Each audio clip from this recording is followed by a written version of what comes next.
Hi friends, நம்ம விஜய் மல்லி ஸ்டோரியில் வந்து மல்லி ஏன் தான் இப்படி பண்ணுறாங்க அப்படிங்கிற மாதிரியே தான் நினைக்க தோணுது. ஸோ அந்த மாதிரி விஷயங்கள் தான் வந்துட்டு திரும்ப திரும்ப பண்ணிகிட்டே இருக்காங்க அப்படின்னே சொல்லலாம். அவங்களோட வாழ்க்கை அவங்களுக்கு தான் அப்படின்னு சொல்லிட்டு விஜயே வந்துட்டாரு அங்கேருந்து. அப்படிங்கும்போது அவங்களோட வாழ்க்கை ஏன் அவங்க வந்து நிம்மதியாக வாழ மாட்டேங்கிறாங்க அப்படிங்கிற மாதிரி தான் நிறைய கொஸ்டின்ஸ் வந்து நம்மளுக்கு வந்துட்டுருக்கு.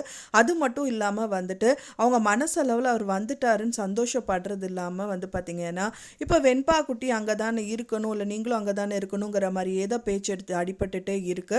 ஸோ அதுக்கு தகுந்த மாதிரி வந்து பார்த்தீங்க அப்படின்னா அந்த பக்கமும் வந்து சுடர் சும்மாவே இல்லைங்க. அவங்களும் ஆடாத ஆட்டமெல்லாம் ஆடிட்டு இருக்காங்க.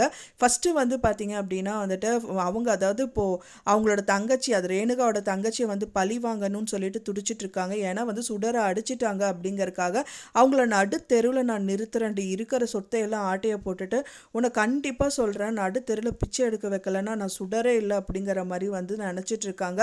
ஸோ இவங்களுக்கு பழி வாங்கணும்னு நினைக்கிறதெல்லாம் யார் அப்படின்னு பார்த்தீங்க அப்படின்னா சுடர் தான். மனசளவில் வந்து மல்லியும் சரி விஜயும் சரி எவ்வளவோ கொடுமைகள் வந்து கதிரேஷன் வந்து பண்ணியிருக்காரு. அது வந்து விஜயே வந்து மல்லிகிட்ட சொல்லிட்டு இருக்காரு.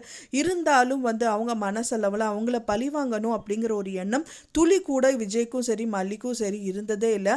ஆனால் சுடர் ஒரு அடி கொடுத்தனாலேயே வந்துட்டு பார்த்தீங்கன்னா அவங்கள பிச்சை எடுக்க வைக்கணும் அப்படிங்கிற மாதிரியெல்லாம் வந்து நினச்சிட்டு இருக்காங்க. ஸோ அதுக்கான முயற்சிகளையும் வந்துட்டு மேற்கொண்டுட்டே இருக்காங்க அப்படின்னே சொல்லலாம். ஸோ மல்லியும் வந்து விஜய் கிட்ட என்ன சொல்கிறாங்க அப்படின்னா, வெண்பா குட்டி அங்கே தான் இருக்கணுங்கிற மாதிரி சொல்கிறாங்க.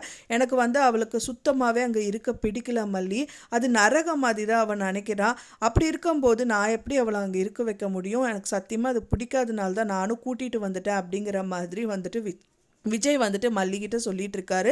இந்த பக்கமாக சுடர் வந்து பார்த்திங்கன்னா எப்படியாவது அவங்களோட ஆட்கள் கிட்ட நான் பேசியே ஆகணும், இந்த சொத்தை எப்படி பாட்டையை போடுறது அப்படின்னு சொல்லி கேட்டே ஆகணும்னு சொல்லிட்டு அவங்க ரொம்ப துடிச்சிட்டு இருக்காங்க. ஸோ அதுக்கு என்ன பண்ணுறது அப்படின்னு தெரியாமல் தான் அவங்க வீட்டில் வந்து பார்த்திங்கன்னா நிஷாவோட ஃபோன் வந்துட்டு ஹாலில் இருக்குது. அதை பார்த்தவனே நல்லதாக போச்சுன்னு சொல்லிட்டு அது எடுக்கிறாங்க. அந்த டைம் பார்த்து நல்லா பிடிச்சிட்டாங்க நிஷா அப்படின்னே சொல்லலாம்.